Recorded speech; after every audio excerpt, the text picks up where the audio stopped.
جتنے نبی آئے، حضرت آدم آئے معجزہ لے کر آئے، حضرت نوح آئے معجزہ لے کر آئے، حضرت زکریا آئے معجزہ لے کر آئے، حضرت یحییٰ آئے معجزہ لے کر آئے، حضرت ذوالکفل آئے معجزہ لے کر آئے، نوح نجیب اللہ آئے معجزہ لے کر آئے، ابراہیم خلیل اللہ آئے معجزہ لے کر آئے، اسماعیل ذبیح اللہ آئے معجزہ لے کر آئے، عیسیٰ روح اللہ آئے معجزہ لے کر آئے، مگر جب اس کائنات میں ہم سب کے آقا و مولا رحمت عالم نور مجسم اس دنیا میں آئے تو میرے آقا معجزہ لے کر نہیں بلکہ سر سے لے کے پاؤں تک اور پاؤں سے لے کے سر تک معجزہ بن کر آئے، تو سمجھ میں آ گیا ہمارا نبی سارے نبیوں میں افضل، جبھی تو اعلیٰ حضرت عظیم البرکت مجدد دین و ملت کنز الکرامت جبل الاستقامت حقانیت کی شان سنیوں کی جان احمد رضا خان علیہ الرحمت و رضوان نے کفر کے تابوت پر آخری کی ٹھوکتے ہوئے جب اپنا عقیدہ بیان کیا تو یوں عرض کیا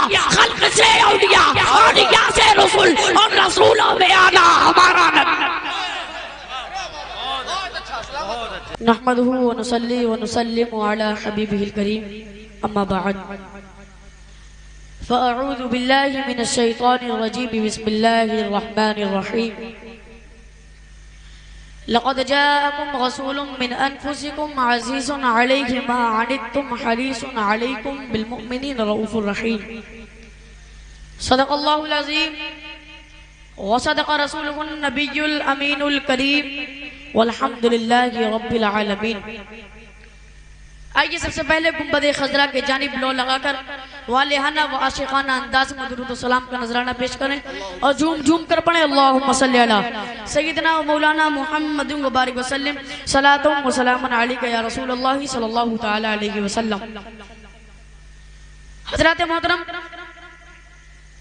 اللہ رب العزت نے سب لوگوں کو بے شمار نعمتوں سے نوازا، بے شمار نعمتوں سے، جس کے تعلق سے قرآن مجید میں بھی آیا ہے وَإِن تَعُدُّوا نِعْمَتَ اللَّهِ لَا تُحْصُوهَا، اگر تم اللہ کی نعمتیں گننا چاہو تو گن بھی نہیں سکتے۔ اللہ رب العزت نے اتنی نعمتوں سے نوازا، زیادہ دور نہیں، اپنے جسم کو ہی دیکھ لیجئے، آپ کے جسم کے اندر 5 ایسی چیزیں عطا کی اللہ رب العزت نے کہ اگر وہ آپ کے پاس نہ ہو تو انسان ادھورا اور نامکمل نظر آتا ہے۔ سب سے پہلے انسان کی آنکھ، انسان کے پاس اگر آنکھ نہ ہو تو انسان کسی بھی چیز کو دیکھ نہیں سکتا، زمانہ اس کو اندھا کہہ کر پکارتا ہے۔ دوسری چیز اس کے کان، انسان کے پاس کان نہ ہو تو وہ سن نہیں سکتا، زمانہ اس کو بہرا کہہ کے پکارتا ہے۔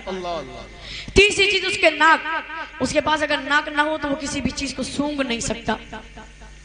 چوتھی چیز اس کی زبان، انسان کے پاس اگر زبان نہ ہو تو بول نہیں سکتا، زبان اس کو گونگا کہہ کے پکارتا ہے۔ اور پانچویں چیز اس کے ہاتھ، انسان کے پاس ہاتھ نہ ہو تو وہ کسی بھی چیز کو پکڑ نہیں سکتا، زمانہ اس کو لولہ کہہ کے پکارتا ہے۔ اب میں آپ لوگوں سے ایک سوال کرتا ہوں کہ اللہ رب العزت نے ہمیں 5 ایسی نعمتیں عطا کی جو سب سے پاورفل ہیں، تو اب میں یہ سوال کرتا ہوں کہ جب ہم نہ اللہ رب العزت کو دیکھ سکتے، آپ میں سے کوئی اللہ رب العزت کو دیکھ سکتا ہے؟ نہ کوئی سن سکتے، نہ بول سکتے، نہ چکھ سکتے، نہ پکڑ سکتے، تو پھر یہ جانے کیسے کہ اللہ رب العزت کو پسند کیا ہے؟ یہ جانے کیسے کہ اللہ رب العزت کو راضی کیسے کرے؟ اس کی پسند کیا ہے؟ تو اسی پسند کو بتانے کے لیے اس دنیا فانی میں 1,24,000 کم و بیش 2,24,000 انبیاء اکرام تشریف لائے۔ سارے نبی آتے گئے، اپنی امتوں کو بتاتے گئے، اے لوگوں روزہ رکھو اللہ راضی ہو جائے گا، حج کرو اللہ راضی ہو جائے گا، زکوٰۃ دو اللہ راضی ہو جائے گا۔ اور ان سارے نبیوں کے سردار کو ہمارے درمیان بھیجا، کہہ دو سبحان اللہ، سارے نبیوں کے سردار کو ہمارے درمیان بھیجا، یعنی ہمارے درمیان جو نبی آئے وہ سارے نبیوں میں افضل۔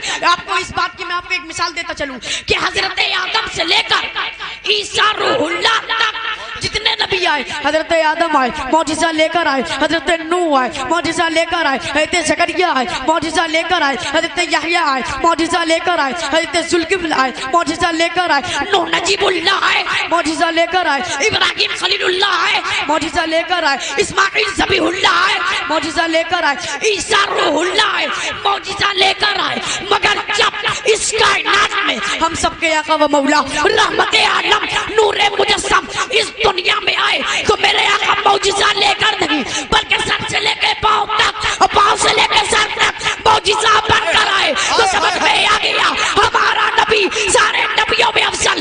جبھی تو اعلیٰ حضرت عظیم البرکت مجدد دین و ملت کنز الکرامت جبل الاستقامت حقانیت کی شان سنیوں کی جان احمد رضا خان علیہ الرحمت و رضوان نے کفر کے تابوت پر آخری کی ٹھوکتے ہوئے جب اپنا عقیدہ بیان کیا تو یوں عرض کیا خلق سے اولیاء اولیاء سے رسول اور رسولوں میں آنا ہمارا نبی. بہت اچھے سبحان اللہ سبحان اللہ بہت اچھا جواب دیں زندہ باد سارے لوگ جواب دیں سبحان اللہ. نعرہ تکبیر نعرہ رسالت مرحبا یا مصطفیٰ کانفرنس فیضان سرکار احسان علی. بہت اچھا ماشاءاللہ سلامت رہو. یعنی ہمارے درمیان جو نبی تشریف لائے وہ سارے نبیوں میں افضل. اور میں آپ کو یہ بھی بتاتا چلوں کہ ہمیں اس کائنات میں اس دنیا میں جو کچھ ملا جو کچھ بھی سب مصطفیٰ کے صدقے میں ملا. سب کچھ مصطفیٰ کے صدقے میں. اے سنیے غور کرو. عقل و شعور ملا تو مصطفیٰ کے صدقے میں. علم و فن ملا تو مصطفیٰ کے صدقے میں. آسمان کا شامیانہ ملا تو مصطفیٰ کے صدقے میں. زمین کا فرش ملا تو مصطفیٰ کے صدقے میں. چاند کی چاندنی سے نوازا گیا تو مصطفیٰ کے صدقے میں. سورج کی روشنی سے نوازا گیا تو مصطفیٰ کے صدقے میں. بہن بھائی ملے تو مصطفیٰ کے صدقے میں. ماں باپ ملے تو مصطفیٰ کے صدقے میں. بلکہ یہ جان لو آدم صفی اللہ ملے مصطفیٰ کے صدقے میں. نوح نجیب اللہ ملے مصطفیٰ کے صدقے میں. ابراہیم خلیل اللہ ملے مصطفیٰ کے صدقے میں. اسماعیل ذبیح اللہ ملے مصطفیٰ کے صدقے میں. عیسیٰ روح اللہ ملے مصطفیٰ کے صدقے میں. بلکہ یہ بھی جان لو غوث اعظم ملے مصطفیٰ کے صدقے میں. غریب نواز ملے مصطفیٰ کے صدقے میں. اعلیٰ حضرت ملے مصطفیٰ کے صدقے میں. بلکہ اب مجھے یہ کہنے دیا جائے کہ خود رب العالمین اللہ رب العزت ملا تو مصطفیٰ کے صدقے میں. اسی کیفیت کو جب ایک عاشق زار نے دیکھا تو بے ساختہ پکار اٹھا کہ تیرے نام کو خدا نے بڑا محترم بنایا. سبھی انبیاء کی سب میں تجھے محتشم بنایا اور تیرے صدقے میں خدا نے عرب و عجم بنایا. اسی میں میرے رضا پکار اٹھے وہی رب کے جس نے تجھ کو ہم اگر کرم بنایا ہمیں بھیک مانگنے کو تیرا راستہ بتایا. ماشاءاللہ ماشاءاللہ سب ہمیں بھیک مانگنے کو تیرا راستہ بتایا. اللہ اللہ بہت اچھا ہے. سلامت رہو.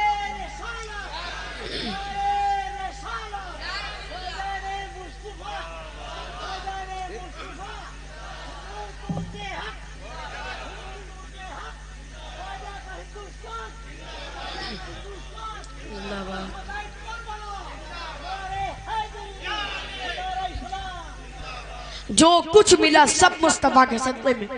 آئیے اب جس آیت کریمہ کو میں نے عنوان تقریر بنایا اس کے تعلق سے حضرت عبداللہ بن عباس رضی اللہ تعالیٰ عنہ فرماتے ہیں کہ جب حضرت موسیٰ علیہ نبینا علیہ السلام کو کوہ طور پر نوازا گیا تو آپ نے اللہ رب العزت سے عرض کیا الہی تو نے مجھے ایسی نعمت سے سرفراز فرمایا کہ مجھ سے پہلے ایسا مقام کسی کو عطا نہ ہوا. تو اللہ تعالیٰ ارشاد فرماتا ہے موسیٰ ہم نے تمہارے دل کو متواضع پایا تو اس مقام سے نواز دیا. فخذ ما آتیناک وکن من الشاکرین ومت علی توحید وحب محمد صلی اللہ علیہ وسلم. یعنی جو تمہیں نوازا گیا اس پر شکر کرو اور زندگی کے آخری لمحے تک توحید اور محمد صلی اللہ علیہ وسلم کی محبت پر رہو. حضرت موسیٰ نے عرض کیا الہی کیا محمد کی محبت تیری توحید کے ساتھ ضروری ہے؟ تو اللہ تعالیٰ ارشاد فرماتا ہے سب کی توجہ ہے نا. اللہ تعالیٰ ارشاد فرماتا ہے لولا محمد و امته لما خلقت الجنۃ ولا النار ولا الشمس ولا القمر ولا الليل ولا النهار ولا ملکا مقربا ولا نبی مرسلا ولا یاق. اگر محمد اور اس کی امت نہ ہوتی تو میں جنتوں تک دن رات فرشتے انبیاء کسی کو پیدا نہ کرتا اور اے موسیٰ تجھے بھی پیدا نہ کرتا. تو سمجھ میں آ گیا یہ سب ان کا صدقہ ہے. جبھی تو اللہ حضرت عظیم البرکت شاہ امام محمد رضا بریلی کی سرزمین سے پکار اٹھے وہ جو نہ تھے تو کچھ نہ تھا وہ جو نہ ہو تو کچھ نہ ہو. جان ہے وہ جان کی جان ہے تو جان. نعرہ تکبیر نعرہ رسالت سرکار کی آمد آقا کی آمد کلام اعلی حضرت. بہت اچھا ماشاءاللہ. اور حدیث قدسی بھی ہے لولا کلمہ اظہرت الربوبیہ.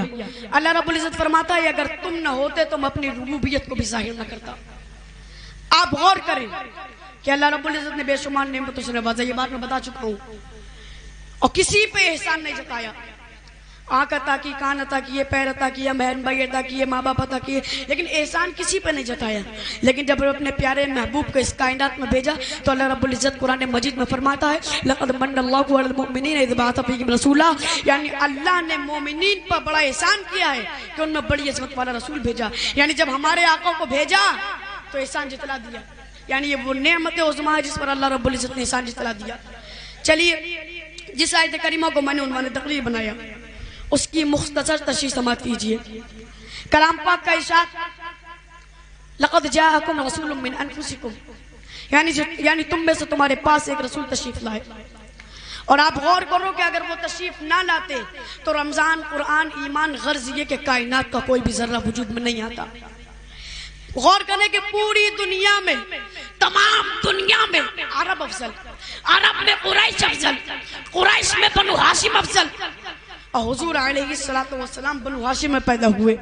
وہ جس مدینے میں آئے وہ تمام مدینوں سے افضل، جو کتاب لائے وہ تمام کتابوں سے افضل، جو دین لائے وہ تمام دینوں سے افضل، جس شہر میں آئے وہ تمام شہروں سے افضل، جس زمانے میں آئے وہ تمام زمانوں سے افضل. ان کے صحابہ تمام کائنات سے افضل، ان کے امت تمام امتوں سے افضل، ان کا قانون قانون الہی، ان کا کلام کلام الہی، ان کا دیکھنا خدا کا دیکھنا، ان کا بولنا خدا کا بولنا، ان کا ہاتھ خدا کا ہاتھ، ان کا پھینکنا خدا کا پھینکنا. جبھی تو اللہ حضرت پکار اٹھے با خدا، خدا کا یقی قدر لگی اور کوئی مفر مفر، جو وہاں سے ہو یقی آگے ہو، جو یہاں نہیں تو وہاں نہیں. پھر آگے آئیے عزیزن علی ما عنتم، یعنی تمہارا مشقت میں پڑنا ان پر گرا گزرتا ہے. اور یہ حقیقت ہے کہ تکلیف ہمیں ہوتی ہے، بے چین حبیب خدا ہوتے ہیں. سبحان اللہ، تکلیف ہمیں ہوتی ہے، بے چین حبیب خدا ہوتے ہیں. ایک صحابی نے عرض کیا یا رسول اللہ فدا کا امی و ابی، میرے ماں باپ آپ پر قربان ہو جائیں. یا رسول اللہ اگر ہم نے آپ کو حشر میں تلاش کرنا چاہا تو کہاں تلاش کریں؟ میرے آقا فرماتے ہیں 3 مقام ایسے ہوں گے جہاں پر میں مل سکوں گا. نمبر 1، جہاں میری امت کے اعمال تولے جا رہے ہوں گے میں وہیں پر کھڑا ہوں گا، اگر کسی امتی کی نیکیاں کم ہوں گی تو پورا کر دوں گا. صحابی نے عرض کیا یا رسول اللہ اگر وہاں نہ پائے تو؟ نبی نے فرمایا میں حوض کوثر پہ کھڑا ہوں گا، میری امت پیاسی ہوگی، میں حوض کوثر کے جام پلاتا ہوں گا. صحابی نے عرض کیا یا رسول اللہ اگر وہاں بھی نہ پائے تو؟ نبی نے فرمایا میں پل صراط پر کھڑا ہوں گا، جبریل کے پر بچھے ہوں گے، میں دعا کرتا ہوں گا رب سلم امتی، اے رب میری امت کو سلامتی سے گزار دے. ارے آپ غور کریں، اندازہ کریں کہ جب دعا کرنے والے سید الانبیاء ہو تو غم کس چیز کا؟ اے رضا پل سے اب وجد کرتے گزریے کہ اے رب سلم صدائے محمد. پھر آگے آئیے حریص علیکم بالمؤمنین رؤوف رحیم، یعنی تمہاری بھلائی چاہنے والے، مومنوں پر رحم کرنے والے مہربان. آپ دیکھ سکتے ہیں کہ اس پوری دنیا میں ہر انسان کسی نہ کسی چیز کو چاہتا ہے. کوئی اپنی اولاد کو چاہتا ہے، کوئی دولت دنیا کو چاہتا ہے، کوئی آرام و سکون کو چاہتا ہے، کوئی اچھے گھر کو چاہتا ہے، کوئی مال و زر کو چاہتا ہے. مطلب ہر انسان کسی نہ کسی چیز کو چاہتا ہے. مگر آئیے ہمارے آقا کی بارگاہ میں، ہمارے آقا صرف ہمیں چاہتے ہیں. انہیں جتنا پیار اپنی امت سے اور کسی سے نہیں ہے، سب سے زیادہ وہ ہم اپنے گناہگار امتیوں کو چاہتے ہیں. اسی پر میں آپ لوگوں کو ایک واقعہ سناتا چلوں کہ جب میرے نبی صلی اللہ علیہ وسلم حضرت علی رضی اللہ تعالی عنہ کے زانوں پر سر رکھ کر سو رہے تھے. تمام صحابہ نے نماز عصر پڑھ لی تھی، میرے نبی نے بھی پڑھ لی تھی، لیکن حضرت مولا کائنات حضرت علی رضی اللہ تعالی نے نماز عصر نہیں پڑھی اور سورج ڈوب گیا. سورج ڈوب کے نماز عصر قضا ہو گئی. اور جب مولا کائنات نے یہ دیکھا کہ نماز عصر قضا ہو گئی تو آپ کے آنکھوں سے آنسو نکل گئے، نماز چھوٹی اور آنکھ سے آنسو نکل گئے. ارے ان کی شان تو اتنی بلند تھی کہ نبی نے فرمایا تھا من کنت مولا فہذا علی مولا، جس کا میں مولا اس کا علی بھی مولا. اور جب مولا کائنات کی آنکھوں سے آنسو نکلے تو نبی کے چہرے اندر پر جا کر گرے. نبی کی آنکھ کھل گئی. نبی نے پوچھا یہ علی کیوں رو رہے ہو؟ حضرت علی نے عرض کیا یا رسول اللہ آپ نے بھی نماز عصر پڑھ لی، تمام صحابہ نے بھی پڑھ لی، میں نے نماز عصر نہیں پڑھی، میری نماز عصر قضا ہو گئی. پھر میرے نبی نے، سب کی توجہ، میرے نبی نے حضرت علی کے لیے سورج کو پلٹ دیا، سورج کو پلٹ دیا. اور آپ نے نمرود کا نام سنا ہوگا جو اپنے آپ کو خدا بتایا کرتا تھا. حضرت ابراہیم علیہ السلام اس کے پاس گئے، اس کے پاس جانے کے بعد کہا اے نمرود اگر تو خدا ہے تو میرا رب سورج نکالتا بھی ہے ڈوبوتا بھی ہے، تو ایسا کر کے بتا دے. وہ ایسا نہیں کر پایا. کیوں؟ کیونکہ وہ خدا نہیں تھا. حضرت ابراہیم نے کیا فرمایا تھا کہ سورج کو رب نکالتا ہے, رب ڈبوتا ہے, مگر یہاں رسول میرے نبی نے نکال دیا. اب نبی کو کوئی خدا نہ سمجھے تو گویا کہ رب فرما رہا ہے اے مصطفیٰ ہم نے آپ کو پیدا کیا تاکہ کوئی خدا نہ سمجھے, آمنہ کی گود میں رکھا تاکہ کوئی خدا نہ سمجھے, حلیمہ کا دودھ پلایا تاکہ کوئی خدا نہ سمجھے, عبداللہ کا بیٹا بنایا تاکہ کوئی خدا نہ سمجھے, عبد المطلب کا پوتا بنایا تاکہ کوئی خدا نہ سمجھے. اے مصطفیٰ ہم نے آپ کو ابو بکر کا ساتھی بنایا تاکہ کوئی خدا نہ سمجھے, حسنین کا نانا بنایا تاکہ کوئی خدا نہ سمجھے, زہرا کا بابا بنایا تاکہ کوئی خدا نہ سمجھے, علی کا بھائی بنایا تاکہ کوئی خدا نہ سمجھے. اے مصطفیٰ ہم نے آپ کو مکے میں رکھا تاکہ کوئی خدا نہ سمجھے, رات کی رات مکے سے مدینے کی طرف ہجرت کروا دی تاکہ کوئی خدا نہ سمجھے, دندان مبارک شہید ہونے دیا تاکہ کوئی خدا نہ سمجھے, آپ کی راہوں میں کانٹے بچھنے دیے تاکہ کوئی خدا نہ سمجھے, آپ کو زخمی ہونے دیا تاکہ کوئی خدا نہ سمجھے, آپ کو لہو لہان ہونے دیا تاکہ کوئی خدا نہ سمجھے. اے مصطفیٰ ہم نے آپ کو مکان میں اس لیے رکھا تاکہ کوئی خدا نہ سمجھے, اور رات کی رات مکہ سے لامکہ بلوایا تاکہ کوئی اپنے جیسا نہ سمجھے. اللہ اللہ اللہ اللہ, مکان میں رکھا تاکہ خدا نہ سمجھے. بہت اچھا بہت اچھا, سلامت رہو. نعرہ تکبیر, نعرہ رسالت. جواب دے سارے لوگ مل کر, نعرہ رسالت, سرکار کی آمد, آقا کی آمد, مرحبا یا مصطفیٰ کانفرنس. مکان میں رکھا تاکہ کوئی خدا نہ سمجھے, اور رات کی رات مکہ سے لامکہ بلوایا تاکہ کوئی اپنے جیسا نہ سمجھے. میں اپنی گفتگو کو اسی موڑ پر ختم کرتا ہوں. وما علینا الا البلاغ. السلام علیکم ورحمۃ اللہ.